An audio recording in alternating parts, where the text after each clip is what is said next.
আসসালামু আলাইকুম প্রিয় দর্শক।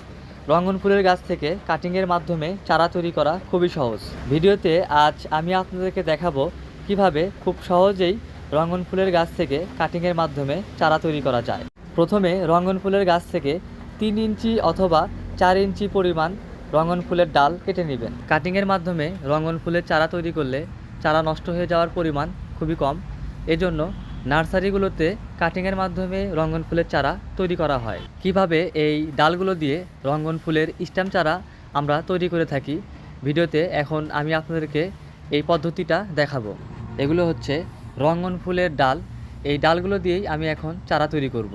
স্ট্যাম চারা তৈরির ক্ষেত্রে মাটি প্রস্তুত একটি গুরুত্বপূর্ণ বিষয় এবং চারাটা কোথায় রাখবেন, কিভাবে রাখবেন, এই বিষয়গুলো আপনাদেরকে জানতে হবে। এগুলো হচ্ছে আগেই তৈরি করে রাখা রঙ্গন ফুলের স্ট্যাম চারা। এই চারাগুলো আমরা একটা ছায়াযুক্ত জায়গায় রেখেছি। এই চারাগুলোতে 4 থেকে 5 দিনের মধ্যে শিকড় গজিয়েছে। এখন আমি যে চারাগুলো আপনাদেরকে তৈরি করে দেখাবো, এই চারাগুলোও ঠিক 4 থেকে 5 দিনের মধ্যে শিকড় গজাবে। যে ডালটি দিয়ে আপনি চারা তৈরি করবেন, অবশ্যই এই ডালে যে অতিরিক্ত পাতা আছে, যতটুকু অংশ আপনি মাটিতে দিবেন, এই অংশ থেকে পাতাগুলো আপনি কেটে দিবেন এবং অবশ্যই ডালে খেয়াল রাখবেন যেন 1 থেকে 2টি গিঁট থাকে। এই গিঁট থাকলে এখানে খুব সহজেই শিকড় গজাতে পারে এবং চারাটা 4 থেকে 5 দিনের মধ্যে শিকড় নেয়।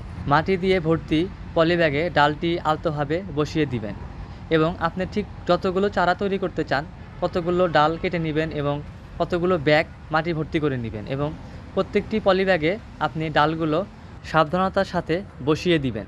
ডালগুলো বসানো হলে 4 থেকে 5 দিনের জন্য একটি ছায়াযুক্ত জায়গায় রেখে দিবেন এবং এভাবেই আপনি বাসাতেই খুব সহজেই রঙ্গন ফুলের কাটিংয়ের মাধ্যমে চারা তৈরি করে নিতে পারবেন। এটি স্ট্যাম চারা তৈরির একটি সহজ পদ্ধতি।